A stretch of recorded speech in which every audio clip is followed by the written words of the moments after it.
السلام علیکم ورحمۃ اللہ۔ مفتی صاحب، بہت سے لوگوں نے سوال کیے تھے تو آپ کی خدمت میں سوالات لے کے آیا ہوں۔ تو ایک نے سوال کیا تھا کہ گھر دکان گروی لینا کیسا ہے؟ وعلیکم السلام ورحمۃ اللہ وبرکاتہ۔ گھر دکان اس وقت جو گروی لیا جاتا ہے یہ صورت ناجائز ہے، اس لیے کہ یہ سود ہے۔ مثلاً آپ نے ان کو قرض دیا اور ان سے مکان لیا یا دکان لیا، اب آپ نے قرض دیا ہے، مسئلہ یہ ہے شریعت کا کہ شیء مرہون سے فائدہ اٹھانا حلال نہیں ہے۔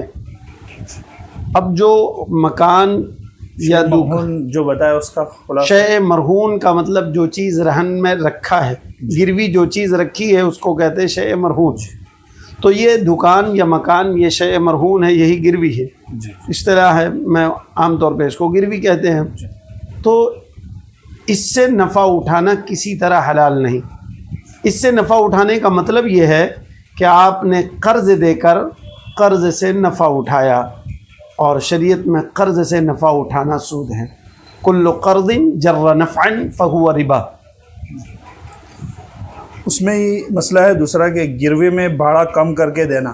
ہم بھاڑا دیتے ہیں، وہاں 5,000 چلتا ہے تو 3,000 بھاڑا دیتے ہیں، تو وہ بھی اس میں داخل ہے یا نہیں؟ جی، وہ بھی اس میں داخل ہے، یہ بھی جائز نہیں۔ فتاوی دارالعلوم میں یہ جزیہ موجود ہے، کم بھاڑا دے کر ایک طرح کا حیلہ ڈھونڈا گیا ہے، لیکن ظاہر ہے یہ حیلہ ہے اور پورا ڈھیلا ہے اور پورا گیلا ہے، یہ خدا کو دھوکہ دینا ہے۔ عرف میں جس قدر بھاڑا ہونا چاہیے اس سے بہت کم کر دیا، ظاہر ہوتا یہی ہے۔ 5,000 بھاڑا اگر اس مکان یا دکان کا ہونا چاہیے تو وہ 200 یا 500 رکھتے ہیں، تو یہ بالکل یہ بھی وہی شکل ہے۔ جی نے پوچھا تھا کہ لون پہ گاڑی، فون وغیرہ لینا، یہ اصل میں گاڑی لون پر لینے کی جواز کی چند شرطیں ہیں۔ سب سے پہلی شرط یہ ہے کہ گاڑی کمپنی اگر دیتی ہے لون، گاڑی کو دیتی ہے اور وہ قسط وار پیسے وصول کرتی ہے تب تو جائز ہے، اور جو اس کی قیمت طے کرتی ہے یکمشت قیمت اسی مجلس میں طے ہو جانا چاہیے، ایک قیمت۔ مثلا آپ ادھار لیں گے، اتنے دن میں پیمنٹ کریں گے، مثلا 2 سال میں، تو اس کی قیمت ہے 90,000۔ اگر آپ 1 سال میں کریں گے تو اس کی قیمت ہے، ایک قیمت اس کی مقرر کر لی۔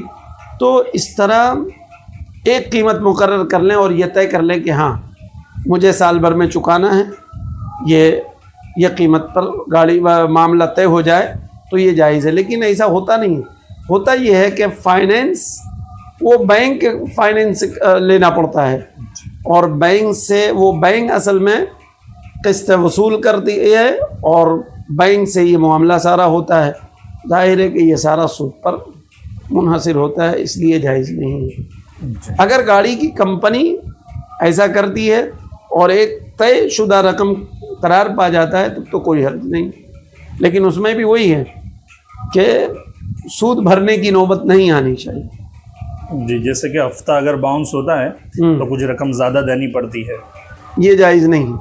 جی، یہ معاملہ اس طرح کا معاملہ کرنا ہی جائز نہیں۔ عام طور پہ کچھ چیزیں ایسی ہیں، کہتے ہیں آپ قسط بھریے، نقد لیں تو بھی وہی قیمت، ادھار لیں تو بھی وہی قیمت، تو پھر اس میں کوئی حرج نہیں، میں یہ شکل سمجھا رہا ہوں۔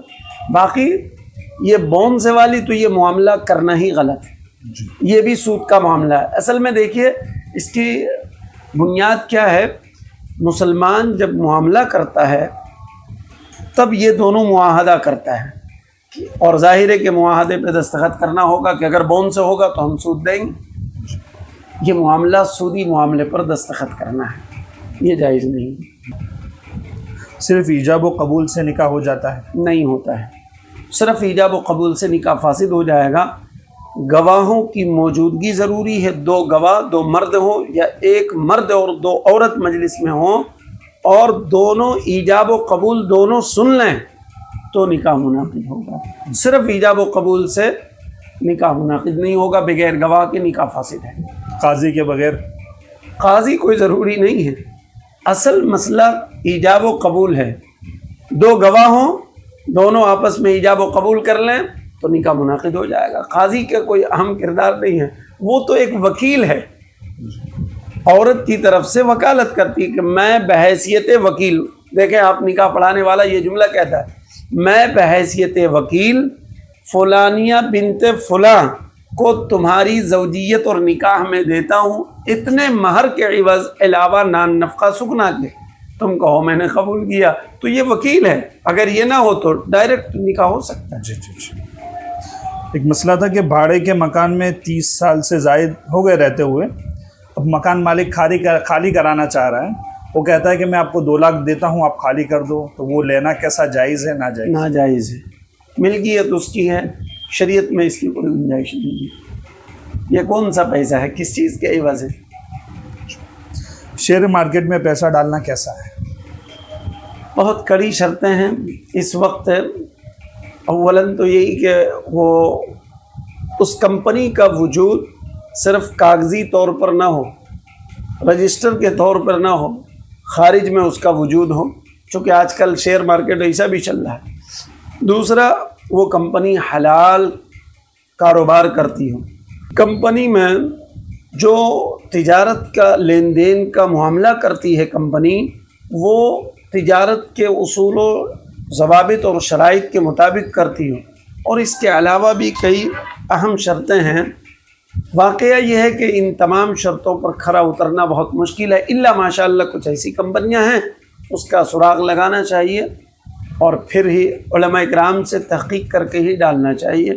عام طور پر 80-90% کمپنیاں غلط طریقے پر کاروبار کرتی ہیں.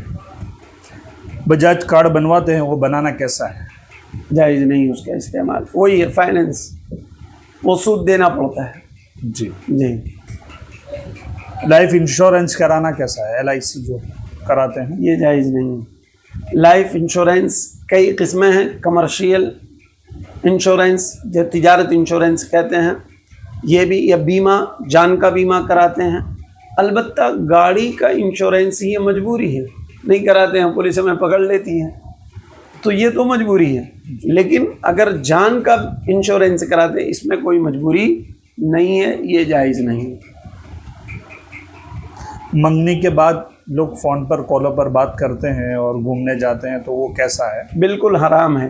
نکاح، عقد نکاح سے پہلے وہ غیر محرم کی طرح ہے، اس میں کوئی شبہ نہیں. بینک میں جاب کر رہے ہیں تو اس کی کمائی جو پگار آتی ہے اس کی، تو وہ کیسا ہے؟ حرام ہے، حلال ہے؟ اس کے متعلق بینک کا نظام چونکہ سودی کاروبار کا ہے، بینک میں جاب کرنا ہی جائز نہیں ہے، سوائے ایسا جاب ہو کہ اس میں جھاڑو پوتا کرتا ہے، یا یہ کہ وہ دربانی سیکیورٹی کا کام اس کے ذمہ ہے، تو یہ گنجائش ہے. اس لیے کہ اس کا کام کوئی سود پر دستخط کرنا نہیں، سود پر تعاون کسی طرح کا اس کا نہیں ہوتا ہے، اس کے لیے جائز ہے. باقی کسی شعبے میں بینک میں کام کرنا، ملازمت کرنا جائز نہیں ہے. اہلیہ صدام نے پوچھا تھا کہ نائٹ سوٹ میں نماز ہو جاتی ہے یا نہیں؟ نائٹ سوٹ میں اگر وہ پورا سطر ڈھک جائے عورت کا، جو سطر کا حصہ ہے ظاہر چہرہ اور دونوں ہتھیلی، دونوں قدم کھلا رہے، کوئی حرج نہیں. باقی سارا جسم ڈھکا رہے نماز میں تو نماز ہو جائے گی.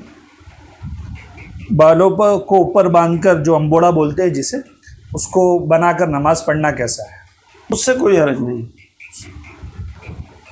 جھوٹی انگوٹھی جیسے کہ سونے چاندی کی نہیں ہے، جھوٹی ہے بگسرے وغیرہ کی، تو وہ پہن کر نماز پڑھنا کیسا ہے؟ کوئی حرج نہیں ہے، نماز میں کوئی خرابی نہیں آتی اس سے. جی ٹھیک ہے، یہی سوال تھے. جزاک اللہ مفتی صاحب. انشاءاللہ اور سوالات آئیں گے تو آپ کے سامنے حاضر ہوں گے انشاءاللہ. جزاک اللہ.